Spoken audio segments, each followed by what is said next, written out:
দুর্গাপুজোয় এবছরের প্ল্যানটা একটু অন্যরকম হয়ে যাওয়ার জন্য সেরকম কোনো শপিং করা হয়নি, তাই দুর্গাপুজোর পরে সোজা চলে এসেছি হাতিবাগানে। যত বড় মলেই শপিং করি না কেন, কিন্তু স্ট্রিট শপিং এর প্রতি একটা আলাদাই অনুভূতি কাজ করে। ছোট থেকেই আমি স্ট্রিট শপিং করতে ভীষণই ভালোবাসি।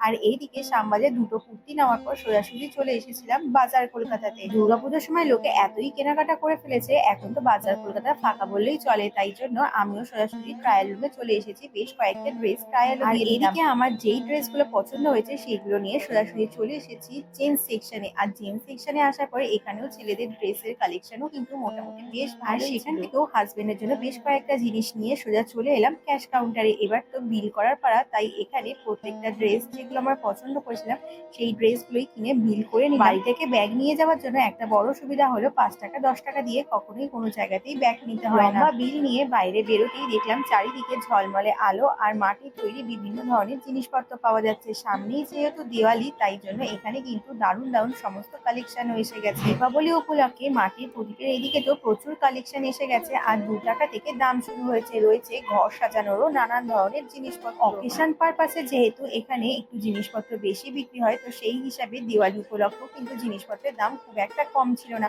তো লোকে যদিও বার্গেনিং করে এখানে জিনিসপত্র কিনছিল। তারপর সোজাসুজি চলে এলাম সিটি মার্টে। হিসাবে সিটি মার্টে স্টিলের বাসনপত্রের প্রচুর কালেকশন এসেছে, আর কালেকশন মোটামুটি বেশ ভালোই ছিল। তারপরে যেহেতু রবিবার ছিল, আমি তো ভেবেছিলাম উত্তরা মার্কেট বন্ধ থাকবে দুর্গাপুজোর পরে, তো দেখলাম না, উত্তরা মার্কেট খোলা। তবে উত্তরা মার্কেটের ভিড়টা অনেকটাই কম, যেহেতু লোকে দুর্গাপুজোর সময় প্রায় কেনাকাটা করেই নিয়েছে। যদি লং স্কার্ট কেউ কিনতে চাও তাহলে বলবো ফ্লিপকার্ট অ্যামাজন থেকে না কিনে তোমরা সিটি মার্ট থেকে কিনতে পারো। প্রচুর কালেকশন থাকে লং স্কার্টের এখানে। এছাড়াও এখন তো যেহেতু সামনে দিওয়ালি, তো সেই হিসাবে এখানে 49-এ কিন্তু তোমরা হলদিরামসের লাড্ডু সনপাপড়ি সবকিছু আইটেম পেয়ে যাবে। দীর্ঘ অনেক বছর পরে আদি মালঞ্চ রেস্টুরেন্টে এবার আমরা চলে এসেছি, কারণ দুর্গাপুজোর সময় বাইরে সেরকমই কোনো স্ট্রিট ফুড অথবা রেস্টুরেন্টে খাওয়া দাওয়া হয়নি, তাই এইদিকে ফিশ ফিঙ্গার ও চিকেন কবিরাজিও অর্ডার করে দিয়েছি। দুটো আইটেমই অর্ডার করেছিলাম, দুটো আইটেম খেতেই কিন্তু ভীষণ ভালো।